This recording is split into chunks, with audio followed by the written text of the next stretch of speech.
Hi, so this is a recording in addition to the session I gave at Clicker Expo Live 2023 on loose lead walking. I taught a lab where I had the privilege to work with three different caregivers and their dogs, and I coached them live. I met them, I coached them live on different aspects of loose leash walking. During the session, we had amazing participants watching and asking many questions, which I love. I think it's a great way of learning and having discussions. Unfortunately, because of the time commitment I gave to the coaching, I was unable to necessarily answer all the questions, and I really wanted a way to be able to, just give some input to the questions that were received. So what I've done is I'm recording this video. I'm going to read out the different questions that were asked and just give a short give opinion, or just answer the questions. So hopefully this will be useful if you're attending my session. If you find this useful and you didn't attend the session and you would like to or like to learn more, you have a couple of options. My session from Clicker Expo was recorded and will be available on demand, so you can actually watch it later on. And so if you head over to Clicker Expo Live or clickertraining.com, you'll be able to find how you can purchase recordings from the Clicker Training Live or Clicker Expo Live sessions. And there's so many amazing speakers who spoke during the 3 days, and maybe you'll find lots of other sessions that you'd like to listen to as well. So I'm going to start off and kick off with our first question, which was, can you talk about prey motivation as why dogs pull? I live in New York City with a lot of rats and a client's rescue who loves to hunt.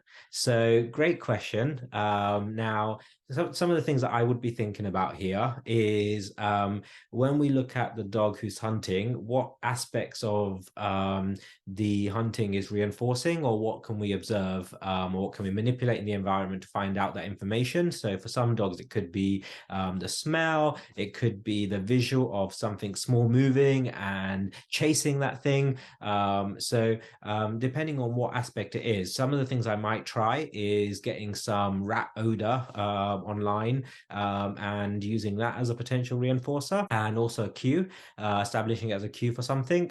I could also find someone who has a rat or some rats and ask them for some of the bedding from their rats, and I can put that in a sock and then turn the sock into a fake rat with a little line that moves. And so potentially some dogs might find sniffing that out, or playing with that, or chasing that reinforcing, and then I could use that as a reinforcer for behaviors that I was looking for, as to what I would define as walking together or loose leash walking. And we talked a little bit about that at the beginning of my session in terms of defining what do we mean by loose leash walking. So thinking about that as well. Now in the session, I did talk about and use the term connection and being connected with your dog. And I just wanted to say as well, because I did forget to say this in my live session, I didn't forget, I wanted to say it, but ran out of time, Kay Lawrence is someone I heard first talk about this, or this is the first person I heard talk about it in that way, was thinking about connected walking with your dog. And I'm not saying that what I'm doing is what Kay Lawrence is doing when she refers to that term, but just I want to credit Kay Lawrence for that term in terms of, I think it's such a great way to think about walking with our dogs, rather than I want my dog to loose lead walk. Thinking about I want to walk with that connection. And again, it depends on how you define connection, and then looking at ways to teach that. If you haven't done anything with Kay Lawrence or seen any of her stuff, I would highly recommend it. She is a giant. She's amazing.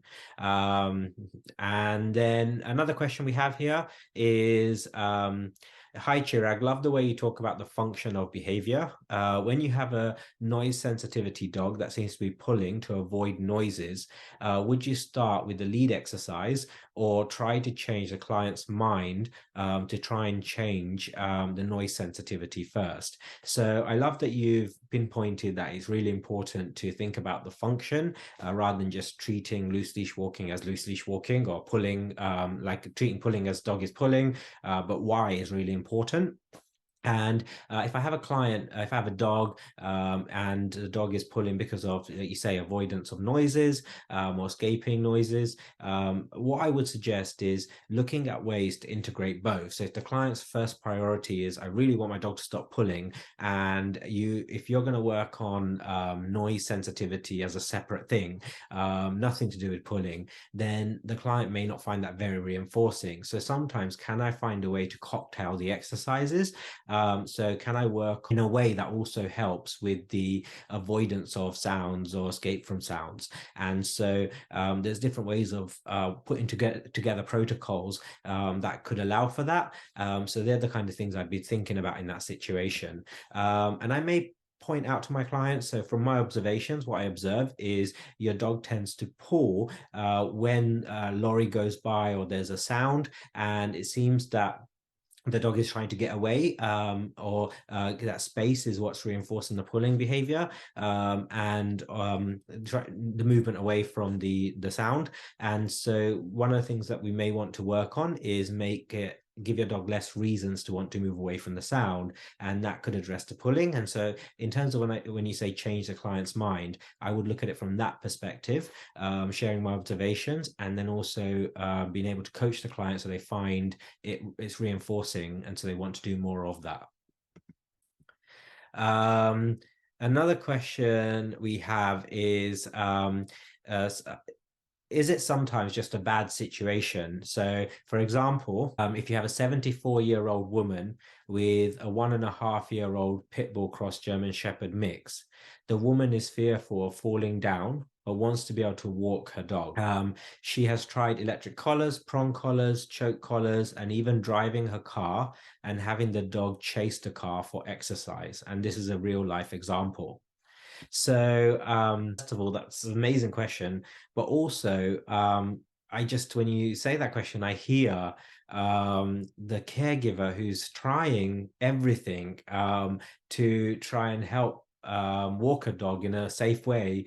And to me, it seems like, yeah, the caregiver really is looking for some help here or trying to find solutions. It's amazing that she's tried so many different things to find a way to be able to exercise her dog or give her dog opportunities to exercise outside. And so, although as positive reinforcement, sometimes we may see like, oh, she used a choke chain or she used this, and think about, oh my God, how bad is this caregiver? We want to focus on, actually, wait, this caregiver is doing the best she can given her learning history and given the information she has and the resources she has probably. And it's amazing to see what length she's going to, and how creative she's getting to try and give the dog exercise.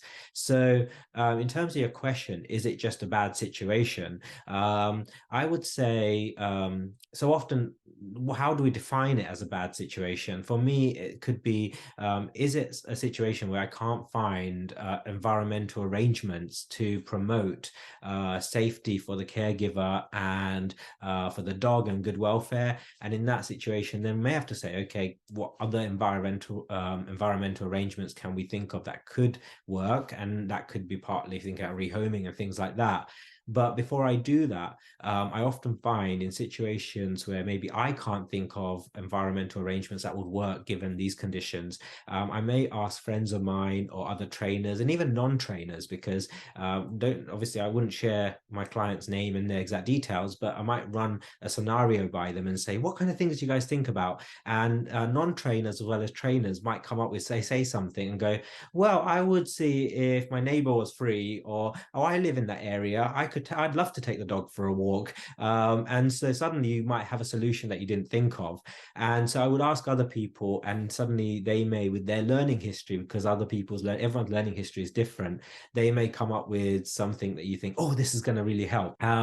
And those things could be things like, can they have dog walkers come in and help? Does a dog need a walk every day? And actually, what exercise is suitable for this study of this individual? And so Dr. Susan Friedman talks about the study of one. I think it's so important. We don't just go, well, it's a 1.5-year-old pit bull mix, so they're going to need this much exercise, this, that, and the other. But actually, if we look at this individual pit bull mix, then we may find that actually this dog thrives and has a great life, spending more days at home than they do going out.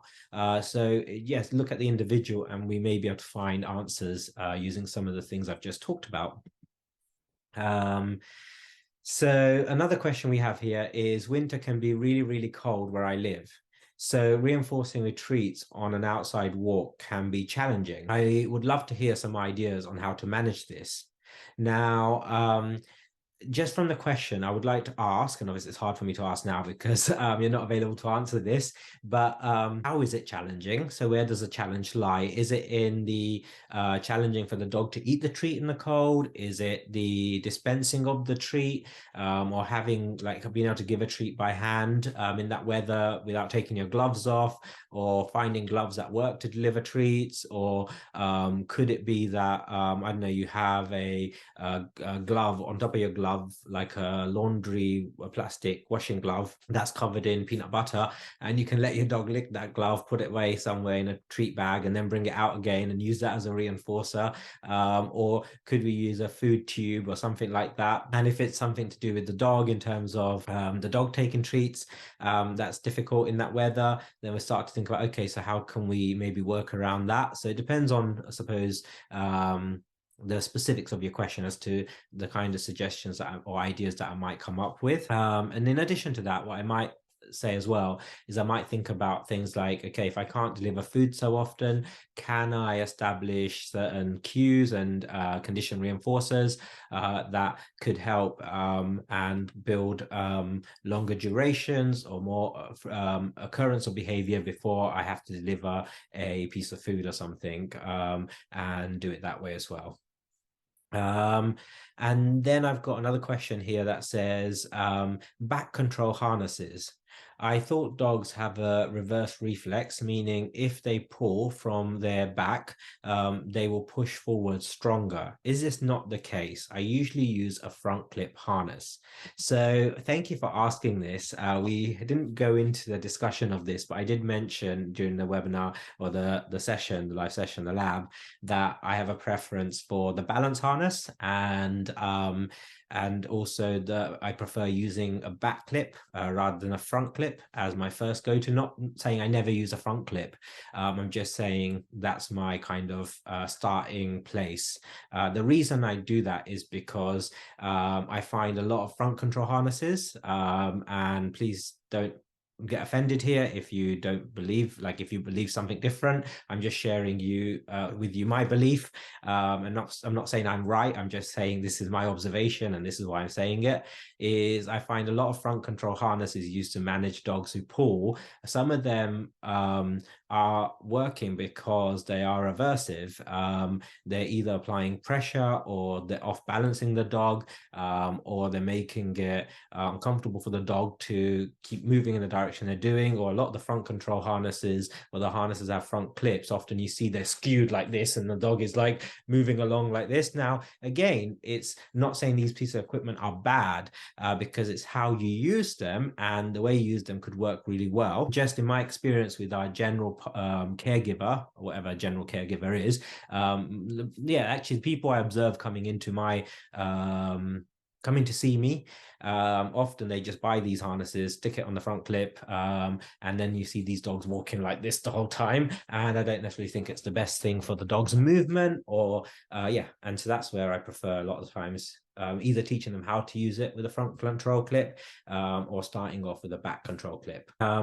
And also, yeah, I think it's very important with harnesses. It's just going off on a slightly different tangent. I do a lot of that. Often we hear people say, well, I'd rather my dog, and again, I might be controversial here in saying this, but a lot of trainers will be like, oh God, look at that dog is walking on a collar. Should always have a harness on. And again, I think we should observe the individual dog, because if you have a badly fitted harness, a harness that's too small, or a harness that's interfering with movement, or where I have my skinny jeans on and it's restricting how I move, and I have a dog on a neck collar who's not pulling very much, and they're having much more freedom of movement, which one would I prefer? I know which one I would prefer. So I think it's important also with harnesses, not just that harnesses are great and collars are bad, but having a well-fitted harness on a dog who is comfortable wearing the harness is really important. And so, yeah, so thinking about the back lip, people do talk about that reflex where if you push against, the dog will push furthermore, or other animals too. Um, I'm not disregarding that or saying it doesn't exist or whatever in terms of that. But what I would say is when I teach my caregivers to use a back clip harness or clip the lead of the harness on the back, what I find is the way we teach it, and even just looking at the lead work we did with the poodle in the lab, when we build it up step by step, actually we find that again the caregiver isn't relying on the harness or the lead to work on the pulling behavior or teaching the dog to walk in a connected way. The consequences and reinforcers are helping us build that. And the leash and the harness is there more for safety. So I tend not to find it a big issue when used under a training program. And again, you could argue the same in using a front clip in a controlled way in a training program could be very useful. So again, I'm not saying never use front control harnesses or they're bad. I'm just saying I think I like to, just my general observations. I find that having a lead on the back seems to be less restrictive than sometimes having it on the front. The next question was, what is the response to clients who are uncomfortable with their dogs taking treats on the ground? So you saw in the sessions, I did a lot of that, asking the caregivers to put the treats on the ground. And so if my caregiver said, I don't want to feed my dog off the ground, I would say, great, no worries at all. Not a problem. Are you okay feeding your dog some treats in a bowl, with the bowl being on the floor next to their feet? Or are you able to lower your hand and have a few treats in your hand, the dog eat the treats from your hand? If the caregiver offered a specific or said, "Oh, will this not teach him to scavenge?"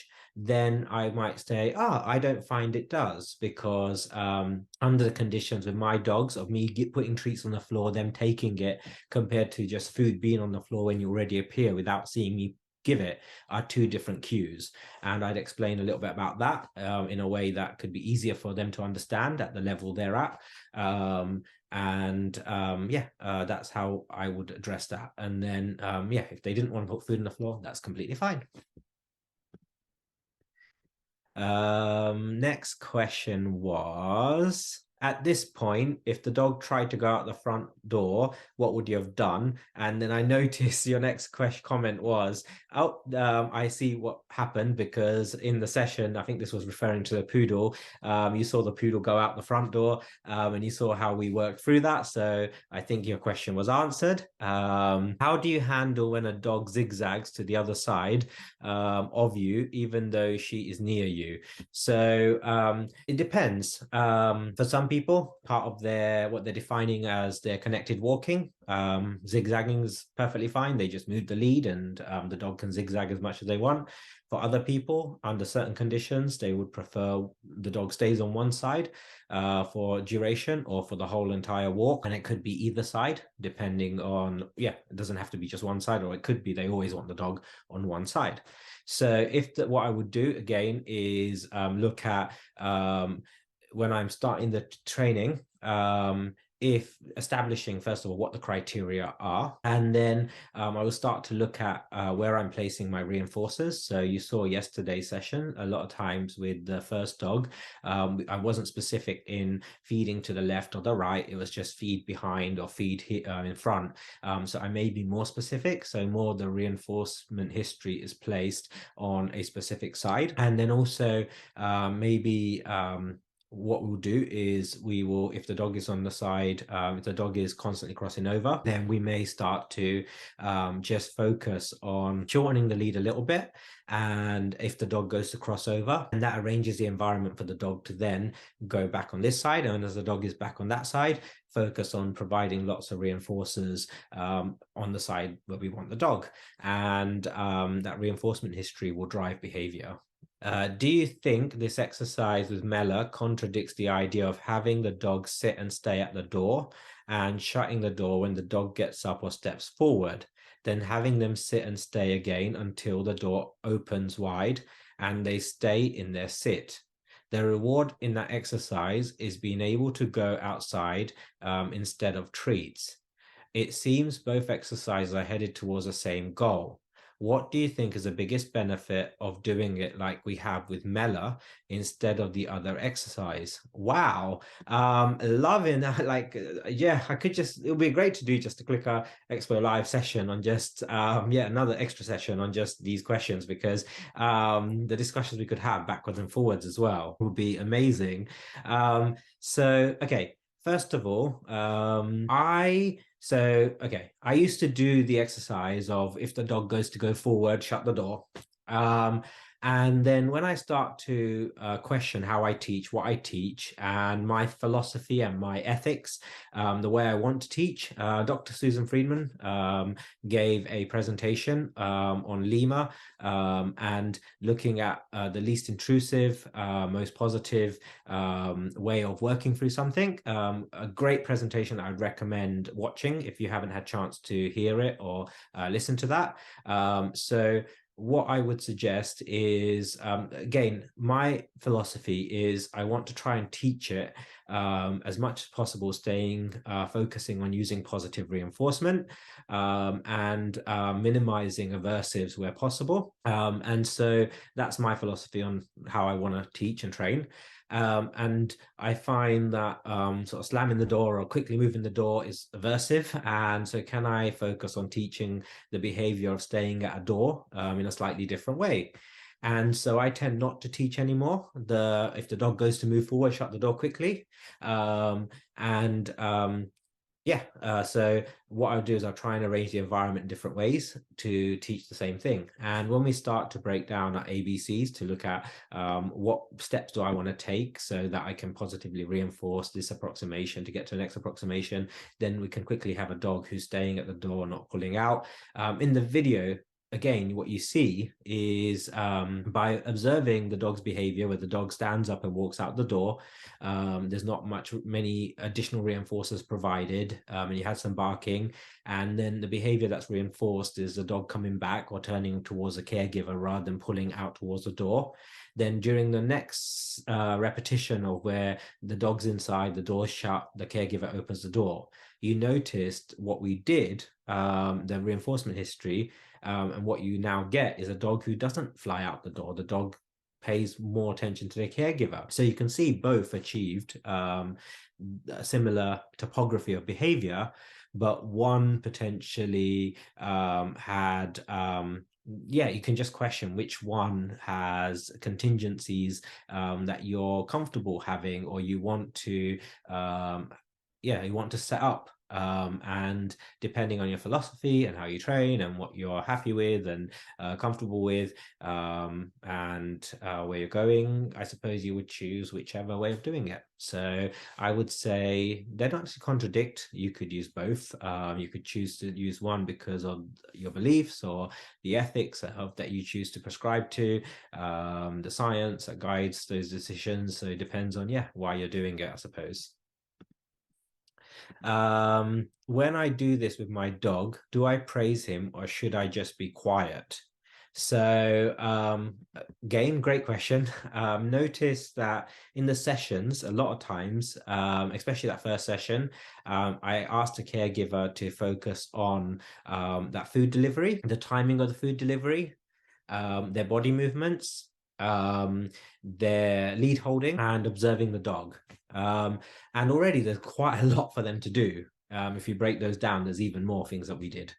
So if I'm asking them then to talk in the right time, and again, for me, it's what is a function of that verbal behavior?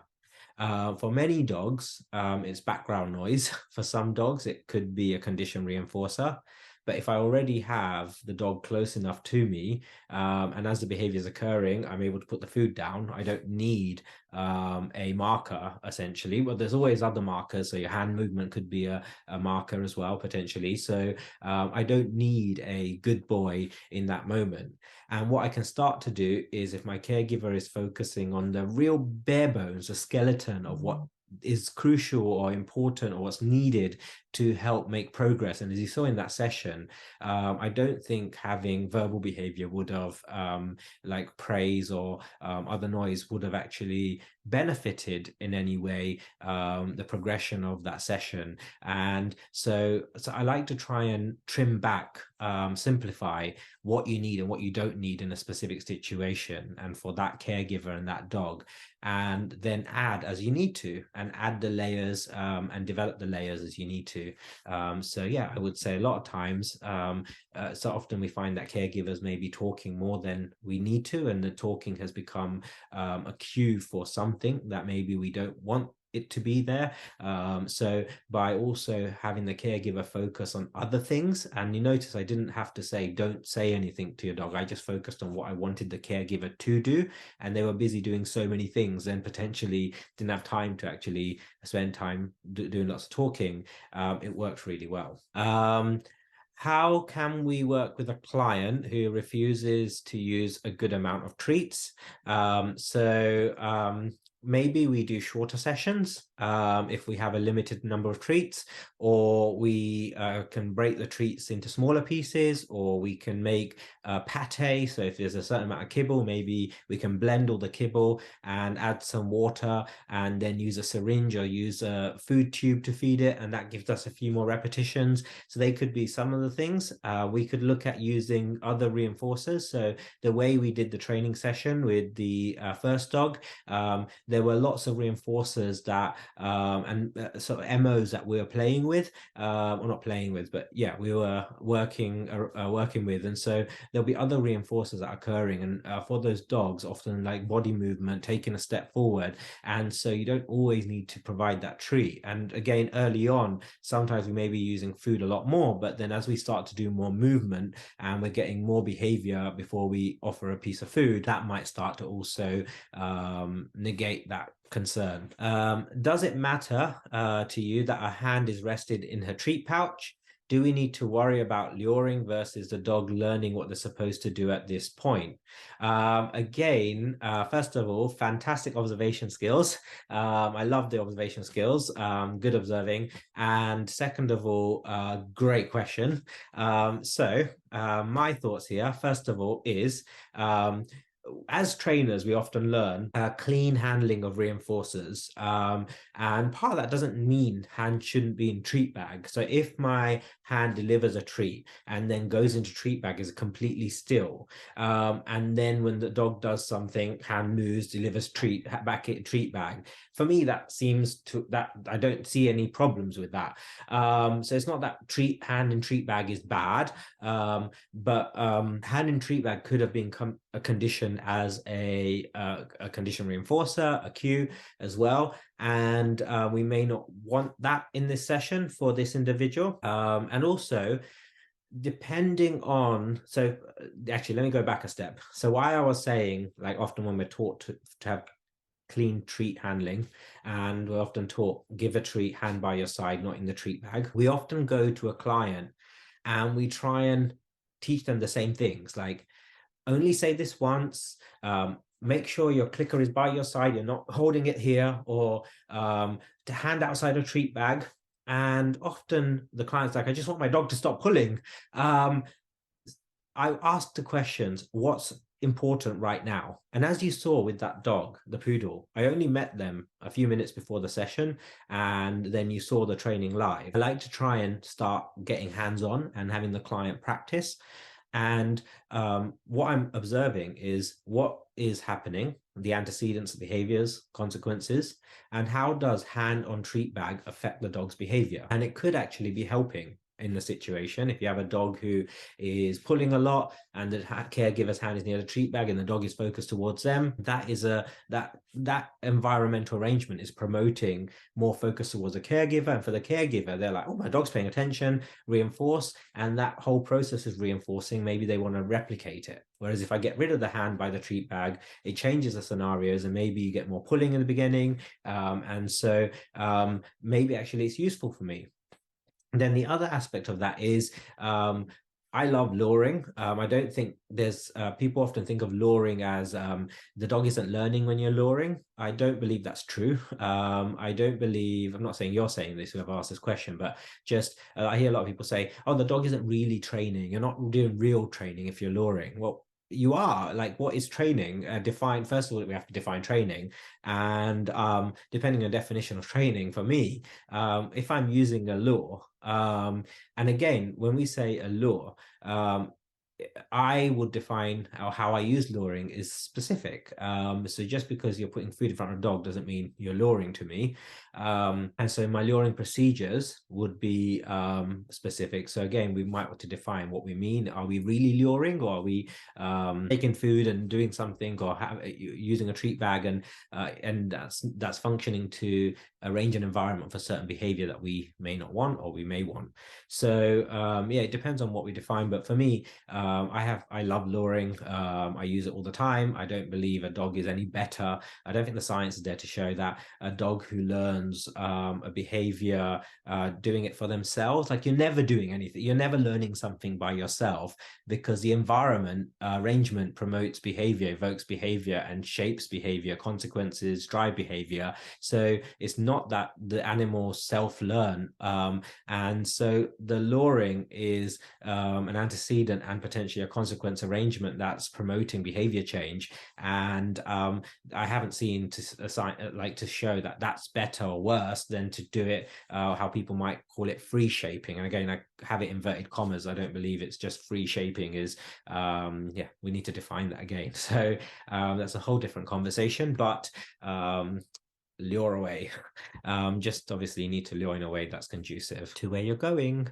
Yeah, so, and then the short answer is, I really, for me, if a client has a hand in a treat bag or in a pocket, or has treats in their hand, if that's arranging the environment to promote behaviors we don't want, I will ask my client to make a change. If it's helping, I will use it. It could be part of a fading strategy where I have it at the start and then I start to change it over the next few repetitions. Sometimes it's always there if they have food in their hand and they're happy with food in their hand. So next question. Do you have some suggestions for how you would progress with a dog leaving the car in this calm manner? So I think we talked a little bit about that with our third demo dog. And so I would suggest pretty much the stuff we did there. And I would pretty much do the same thing that we did at the door, but just coming out the car. So slowing down, waiting, and reinforcing in the steps like we did as the dog comes out the car.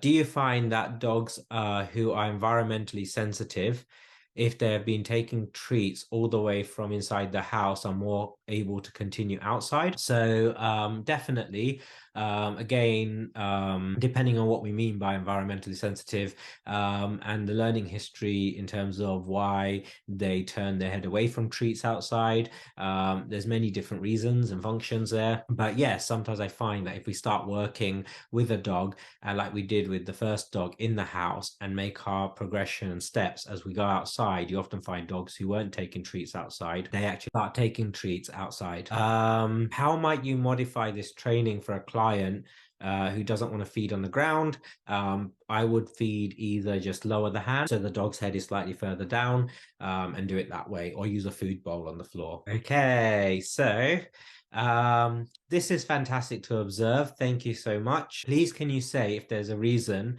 why a marker word has not been incorporated into this process? So again, excellent observation. And yes, definitely. So when I'm working with caregivers, often there's so much for them to do. Having them focus on a precise marker word at the right time is not necessarily my first priority, especially if I can, again, it's about the reinforcement process, and the marker word aids in our, or having a marker aids in our, yeah, just cleaner, or maybe more contiguous, more prompt reinforcement to be provided, being specific. And in a lot of things that we do with our pet dogs and for our caregivers, generally throwing food, and I was like, Bob, I think this is a Bob Baileyism, but throwing food at the right time, roughly at the right place, will often get us what we need in order to help the caregiver and help the dog. And most of my caregivers I work with in terms of the pet dog caregiving population don't really need to have precision using a marker word. They can just start to throw food at the right time. And also I can shape in the future if I need a marker word. So now what I'd like you to do is I'd like you to say the word good when your dog turns their head to the left, and then toss a cookie or give a cookie. And then we can incorporate using that word in other situations. And the reason I don't upfront, like I used to go, okay, let's work on teaching a marker word, let's teach on clean food delivery. By the time we do that, first of all, how long did it take you as a trainer to learn using a marker food delivery well, toy delivery well, holding a lead? And often we work with our clients for a few weeks or 1 hour, and we try and teach them the stuff that's taken us months or years to work on. And I remember for me, I found clickers and clicker training very confusing at the beginning when I first started. Like, what is this clicker? Why am I clicking? Am I clicking at the wrong time? And why do I expect my client to get this in an hour session? And the fluency of it as well. And so I personally, if I need it, I love using markers. I use them all the time, and markers are always there as well. Like the way we move our body, what we say, can function as markers. And so often there are markers happening. You're just first of all using the human's movement and the leash holding and the food delivery and keeping that all clean, because often additional markers like the words that come out of our mouth or a click gets its value and is powerful because of the cleanness and the other stuff that's happening around it. And I find often we have a lot of people who focus on, can I click at the right time or say good at the right time? But actually the way they handle the lead, their body movement, understanding that when I move my body, it could function as a cue or a consequence. And we end up like, we have really good timing of when I press a click or when I say good,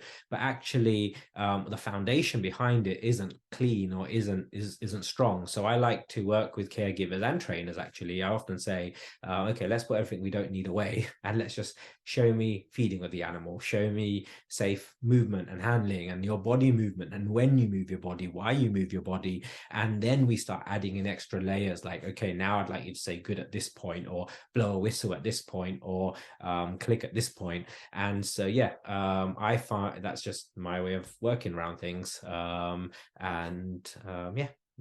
that makes sense. Okay, not sure why I'm coming through as anonymous, but my name is I'm not going to mention any names during this Q&A, but thank you for giving your name in the question. At what point do we worry that the reactivity is more reinforcing than the check-in for food? Traditionally, I wouldn't allow that to go on during the training and move to a less distracting location. Perhaps this was just situational due to our videoing situation. Is it okay to allow the reactivity to continue while we are working towards reinforcing the connection? So again, this is to do with the dog we worked with, the poodle, the first dog we worked with in the session. And so remember, part of this is me assessing and gathering data. My goal is to reinforce the behaviors that we want to happen when people walk by. And at the moment, I'm not aware for this dog exactly what's going to be reinforcing. So for walking and that other part of the connection under the condition of those people not being there, just coming out the front door, walking down the steps, we had food delivery process that was functioning as a reinforcer. We could see behavior being strengthened, and then the situation changed. And so actually just asking the caregiver to stand still for a second second, and I didn't mind like the dog, as long as it's safe, the dog to bark, and we can label it as reactivity. I was collecting data and looking at, okay, so based on what we've done so far, how does that influence how quickly the dog turns around? And okay, when the dog does turn towards a caregiver, or the dog does X, if the caregiver does Y, how does that influence? So I'm kind of doing a functional on the fly assessment, on the fly functional assessment, and that will dictate how I progress forward. Just because a dog barks or lunges, I wouldn't necessarily say we have to stop our training session or we have to go to a quiet location.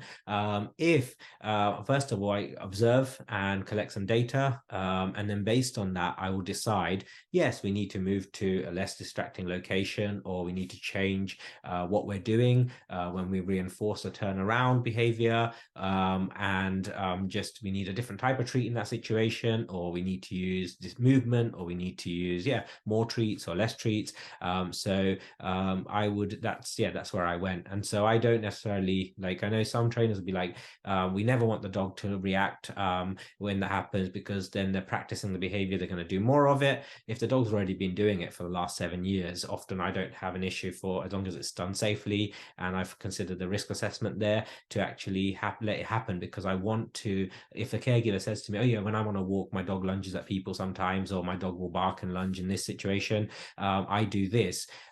Often they're not trained observers of behavior and their own condition, the behavior they're engaging in and what their dog is doing. So if I just go off their secondhand account, I may be missing lots of information that could allow me to give precise environmental changes that they could do that could really help. And so often I like to go, okay, let me see this, and then based on seeing it, I normally will video when it happens. I can watch the video back. If I'm going to manipulate any situations to test for certain things, then that often gives me more of a pinpoint precision advice that I can give to my caregivers based on firsthand information, as opposed to relying on indirect assessment.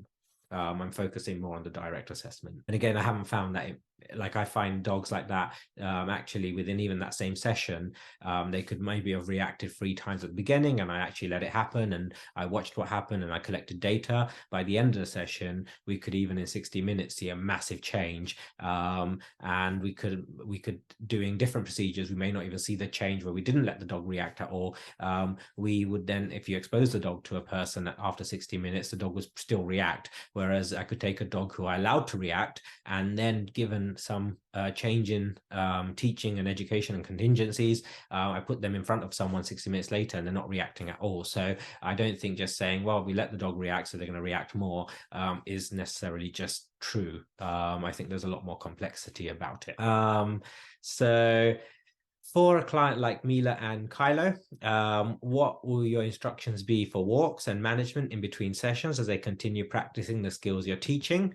Really good thing to think about. I would suggest that we keep this these conditions and the predictors of these reinforcers and what pays off clean. So by that, what I mean is, I would advise that if they don't have time to do this, not to half do it and then half do something else, just let the dog pull. I would suggest that they use 2 different harnesses, or use a collar and harness at different points for the different types of training. And then maybe if they had a car, then they could have the dog go in the car, go to a park, come back, and then when they have more time, they practice this, and eventually the training becomes their whole walk. So there's some of the things I would advise. And again, it would depend, like with the specific dog we're working with and the caregiver, I would suggest trying to do sessions that are heavy on that front end, leaving the house and just coming out and slowing that down. And I think if they do that, focus on that section or that area, we're going to get way more progress very quickly further down the road. And also with a caregiver in that situation, working through that, I think there's so many nuances and that I think are important, and the precision.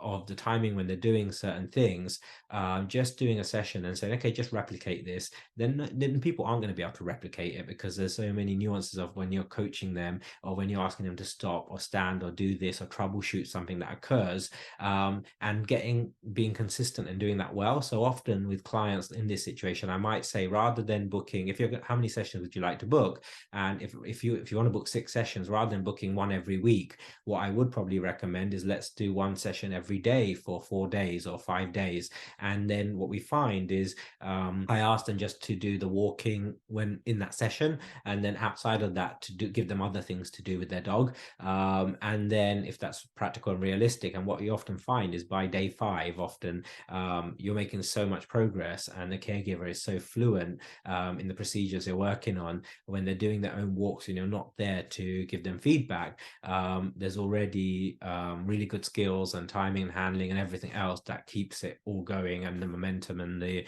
progression in the right direction. So I might do more frequent sessions with them as opposed to once a week type stuff. I often feel that clients want to move faster than the dogs are ready for. As a result, I feel that they may not see the value in so many treats for just one step at a time. While I know that we need the reps to build the reinforcement history, I sometimes struggle explaining, feeling I need to justify my training approach. Any advice on communication and the value of splitting so finely at a high rate of reinforcement in a way that non-trainer behaviorists will latch onto? Fantastic. I love these questions. Some comments here is, I find practicing the power of now, being present, really empowering and useful, because there's a book actually called The Power of Now by Eckhart Tolle, which I'd highly recommend. But often we're in our headspace and going, oh my God, the client's going to think this is too many small steps and too many of this and that and the other. And we sometimes end up justifying ourselves before we even do it. Or we sometimes are standing there doing this and they're having a different conversation going on inside our head. And we come out of it going, oh, that was like, the client's probably like never going to do this, blah, blah, blah, blah, blah. And then we actually, like, if we were more present in that moment and observing what is our client saying, what is our client doing, asking the client, how is this, do you think this will work for you? Do you think this is something realistic for you? They might say, oh, this is amazing that we've, in one session, like with the poodle, we were able to leave the house, go down the stairs and go out of a house, and like in the first bit of the street in one session. And we went from a dog who pulled and barked when the door opened to being able to have a front door open and the dog to focus towards a caregiver. And so often focusing on those small steps, but rather than trying to justify them, I would say, like you saw also with that first session, how we didn't spend time justifying what we're going to do. We were there to work on loose leash walking. So we started working on it. And I said, we're going to try a few different things. We're going to do this. Then we'll stop and we'll discuss and see if you have any questions. And so often actually getting there, doing it. And if the small steps are paying off, then by the end, the client's like, whoa, my dog's never walked out the front door without barking or without pulling. And already you don't have to justify the steps because they've just seen the progress. And we may think of it as not very much progress, but for them, that might be huge, because the first, when they put their dog's lead on, the dogs are barking and screaming, or they're pulling out the front door and knocking the person over. So even that could be huge for the caregiver. So I would maybe think about some of those things that could be really useful. Another question we had was, do you think in some scenarios where a dog is actively barking or lunging, where you need to get them out of the situation instead of waiting them to focus back on you? Definitely, 100%. Remember, each situation and case we're working with is an individual situation and case. And so just because I did something with a dog in a lab, with a particular dog and a caregiver, doesn't mean that's how I would deal with barking topographies generally. Definitely, there are times when I may want to do something else, arrange the environment in whatever way you want to stop that behavior or to start another behavior essentially, and as quickly as possible rather than just standing and waiting. Do you ever use marker cues during leash training to pinpoint which behaviors are being rewarded for? If he lunges after the person, then comes back and engages with the handler and gets a treat, how do you avoid creating a behavior chain of lunge, come back, get treat? Would you would marking the engagement after the lunging help with this? Excellent, excellent, excellent. Do you ever use marker cues during leash training to pinpoint behaviors? Definitely. And again, I think I've addressed marker cues earlier in this this video, so I won't go into details now. Second of all, your question about avoiding the chain, again, excellent. So potentially, like I say, I was testing when the dog lunges forward or reacts, when they turn back towards a caregiver or they look towards where the treats were being presenting behind the caregiver and the caregiver puts treats, how did giving treats on the floor behind their feet function under the conditions of a stranger or a person walking by, or when the dog is lunging and they turn back? And so for me, if I start seeing that the dog is treat delivery isn't functioning as a reinforcer for what I'm looking for, then I may just that's information that I need to change how I'm reinforcing that turn back behavior. And when I establish that or get good control of that, I'm going to get less of a chain. But also what I'm aware of is, like I said earlier, I was collecting data on certain things. What I would do is, if the dog is lunging and I'm having the caregiver stand still, the dog stops, they turn around towards the caregiver, I ask the caregiver to reinforce.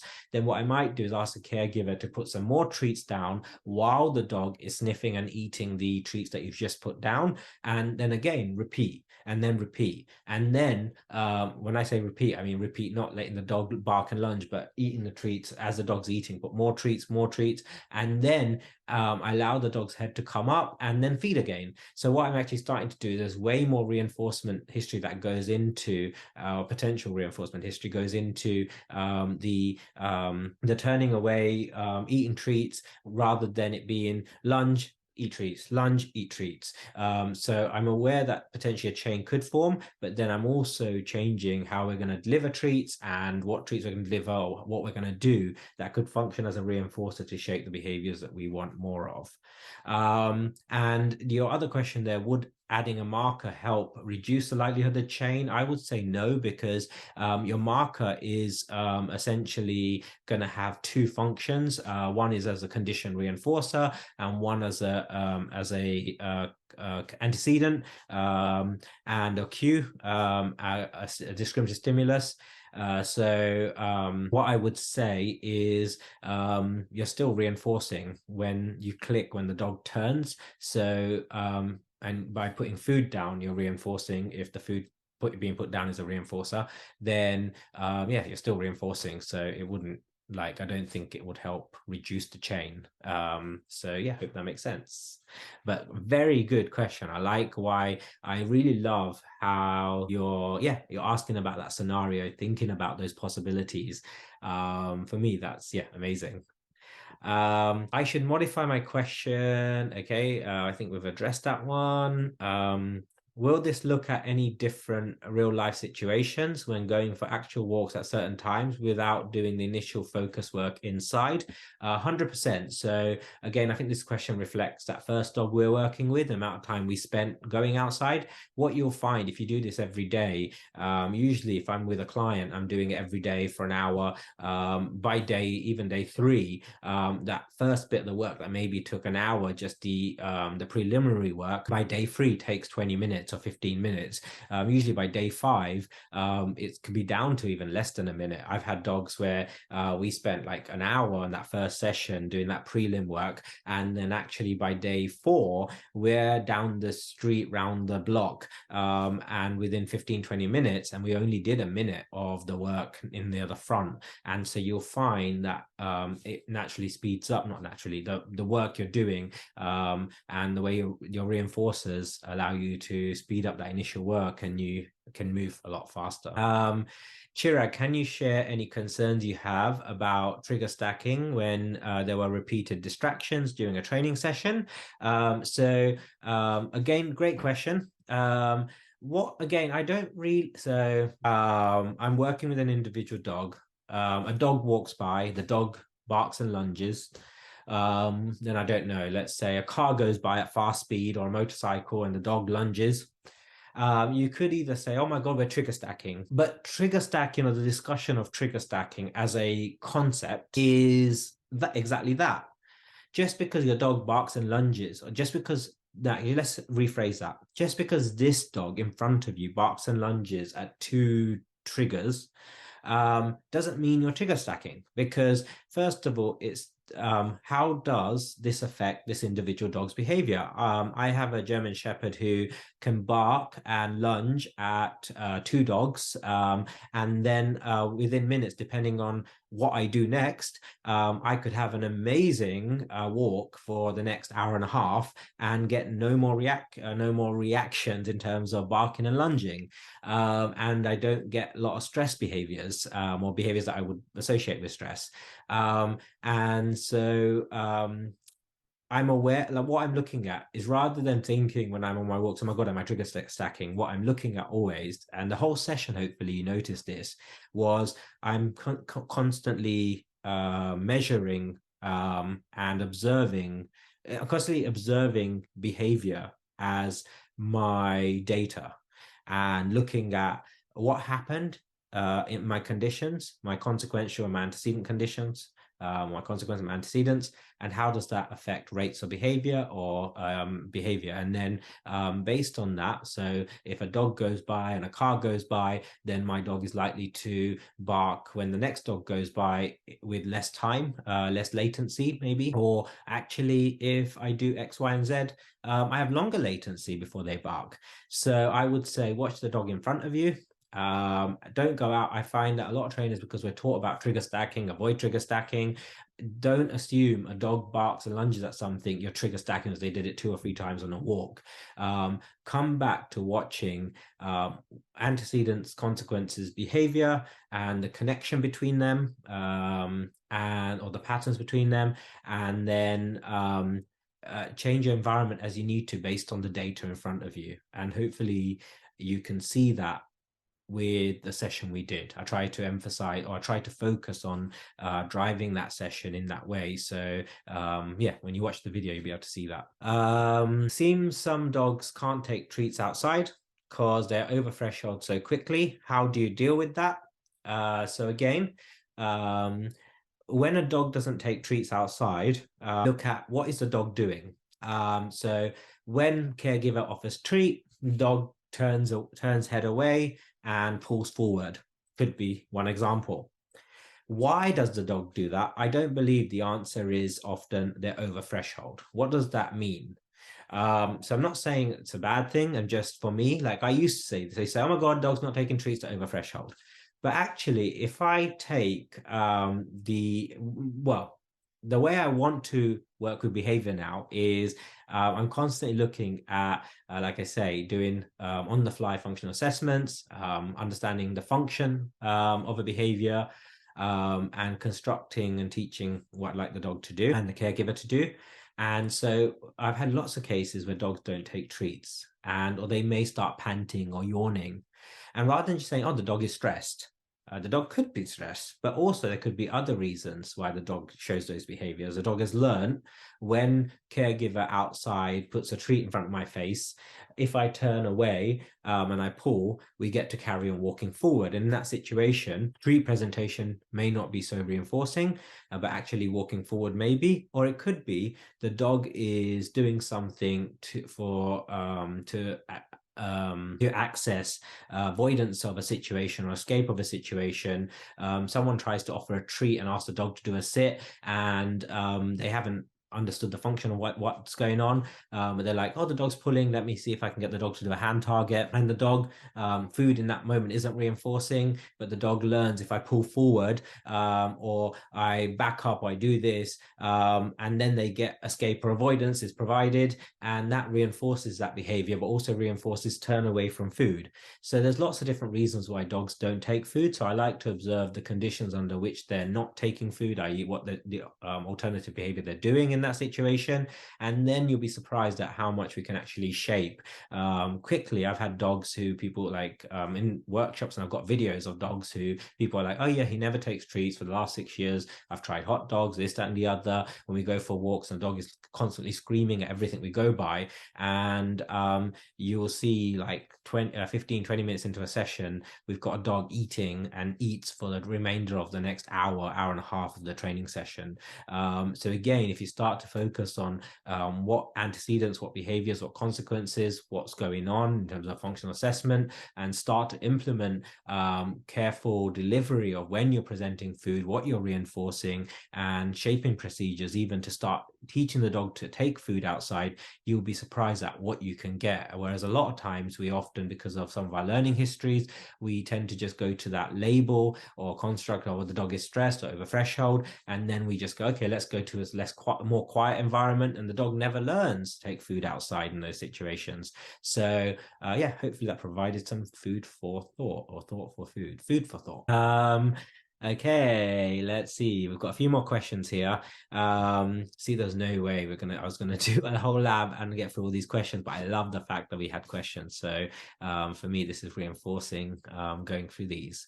So let's look. How would you do this exercise without food? Many caregivers don't want to use food. Also, I work with dogs who have gastro issues on a strict diet. So and sometimes just focusing on when we move forward, so providing movement as a reinforcer, contingent on some of the behaviors that we've looked at as what we want as part of a connection, can be function as a reinforcer without the food, using smells to get the dog to use their nose and start sniffing certain things. That's not necessarily food. And also using their diets as part of the food. So if they're on gastro diets, sometimes we get wet gastro foods, which are more palatable or reinforcing. We can use those as part of our reinforcer, or part of our, reinforcers. So there's some of the things that I might do in those situations. Amazing coaching as usual, Chirag. Can you explain your choice not to use a condition reinforcer? We have looked at that earlier on, so hopefully I've answered your question there. Thoughts on working with a mismatch handler dog in terms of size. For example, small elderly woman with 100+ pound dog. Especially curious if you have thoughts on Grisha's leash belay or similar setups. Unfortunately, I haven't really studied Grisha's leash belay system setup very much, so I couldn't really comment. But Grisha is an amazing human being and fantastic trainer. So I'm sure it's a wonderful system, but I can't comment because I don't know too much. I think we discussed the mismatchy thing earlier, one of the first questions. What if it's never safe to chase a squirrel, such as in the city or city parks, and you don't want your dog to chase wildlife ever? So this was relating to one of the later dogs we worked with. We're looking at squirrel chasing. So again, it depends. I would say if I can have the dog chase a fake squirrel and make it about the fake squirrel rather than chasing and looking for other squirrels. But generally I found a lot of times it's not just the behavior, because it's always, remember, we have our ABC, so it's not just B, so it's not just squirrel chasing. So often if I can provide conditions, as often I can have conditions under which squirrel chasing is likely to pay off, and if I can provide those cues and maintain reinforcement history, I can often like using squirrel chasing as part of my training strategy doesn't mean I'll have a dog who chases more potentially. If anything, I could even get less chasing. So yeah, that's where I'm thinking about it. How would you do this with a dog who's not interested in treats or toys? My quick answer there would be, again, when you tidy up body movement, when they're moving forward or backwards, that movement or body can be a really powerful reinforcer. What happens if, and also there's lots of other things in the environment when you functionally assess, like the door opening could be a reinforcer. So So sometimes a dog, like often the caregiver putting their shoes on becomes a condition reinforcer or reinforcer. So I would be using all of those things to my advantage when the caregiver puts their shoes on, is part of an approximation of shaping that connection behavior. A lot of times people just pick up their keys or put the shoes on or walk through a door. Like if someone stands up and walks through a certain door under certain conditions, that could be reinforcing for some behaviors of that dog. So I would start to use all of those things to help me when I don't use food or toys. What happens if we see an actual squirrel outside? You use the sock that smells like a rabbit or a squirrel and direct his attention the other way. That way he doesn't rip the lead out of the hand. So it depends on how strong the dog is. Some dogs I will stand there and just say, just wait for a second. And if you've got, because I remember the focus here was building this behavior of as soon as you're outside, before there's any interest in real squirrels, we're really providing the dog opportunity to play that chase game. And so we have a huge reinforcement history. So then when the squirrel chasing does happen and you just stand still and hold the lead for a second, again, you can condition that as well, is you can start to teach the dog that fake sock disappears, or if you throw it in front of you and the dog is at the end of the lead, and then you prompt the dog maybe turning towards you, and as soon as the dog does that, second squirrel appears. So then when you're outside and the dog sees a squirrel, you plant your lead in one place and you wait. That tight lead isn't just what will happen next. It's there's already been, when this happens and I can't go forward, this functions as a cue. If I turn towards my caregiver, I get access to running forward and grabbing that thing in front of me, or being able to access some reinforcers. So we can even teach that as well. Could you explain how the catch game will stop Orbit from hunting something running in the park? Wouldn't he still want to hunt? And running away, the thing that's running away that he can't catch. So depends. If we're providing conditions under which that behavior is more successful, then we can have more control over that behavior in terms of we can be more predictable over, okay, this behavior can happen more likely now. I don't want this behavior to happen, so I'm going to give a different set of cues, and so we can have more control over that behavior and make it safer, essentially, often, and be able to have other things happen. So if we do other behaviors, then Orbit gets a chance to maybe go hunting or doing other things. So I think it's, and also if we're teaching that there's other things that lead to, like, so when a dog goes for a walk, going out of the living room door into the hallway, caregiver picking up keys, putting on jacket, you'll often see all of these things are cues that lead to something else that's going to happen, and the dog's engaging in behaviors, and there's reinforcers happening. So in the same way, the dog isn't in the park yet, but if we can start to add more steps before hunting, we're going to have less hunting, because actually the dog is engaging in other behaviors that could lead to hunting, but won't always lead to hunting.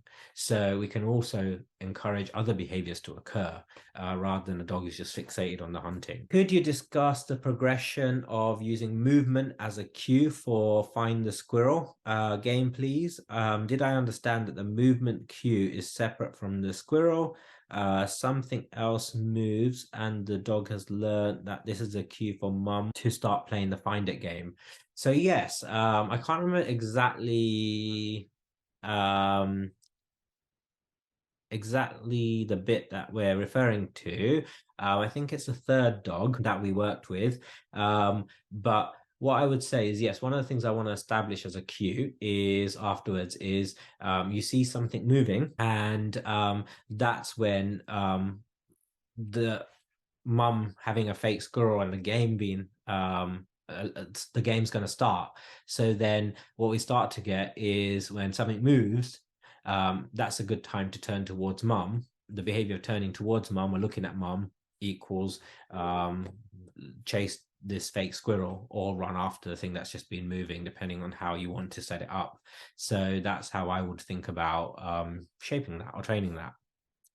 And then, could a snuffle mat be substituted for a bed or a mat? Yeah, definitely could be. So again, it depends on what you're going for, what behaviors you're trying to promote. One might be more conducive environmental arrangement for those behaviors, and another may be less likely, or offer different, evoke different responses. So yeah, it just depends, but it definitely could be. So they were our questions that we didn't get a chance to discuss live during our session. But like I say, thank you so much for taking the time to ask those questions. And I hope this is somewhat useful. Then the fact I didn't get to answer them live, but hopefully, yeah, this gives you something. So thank you very much.